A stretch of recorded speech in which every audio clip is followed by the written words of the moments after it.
What we saw first was spending restraint. And this really set the tone, I think, for the whole session. Now, you may recall that when the Republicans took over the General Assembly in 2011, they were faced with a $650 million reduction.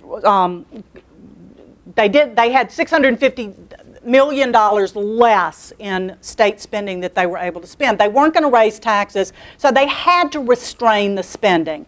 2 years later, they were faced with a $450 million shortfall. Again, they had to restrain spending. What happened this year was they had a $450 million surplus.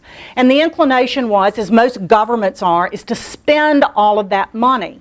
Well, the governor came out with his budget early on that was about a 2.7% increase in spending. The Senate suggested a 2.4% increase in spending, and the House suggested spending it all. Well, what they did is they got together and they really exercised some fiscal discipline and spending restraint. And so even in spite of having a large surplus, instead of spending all of that money, they kept the growth of government at a rate of inflation and population growth. So that is a significant thing that they did this year. Again, for the first time, you're seeing this really strong fiscal discipline.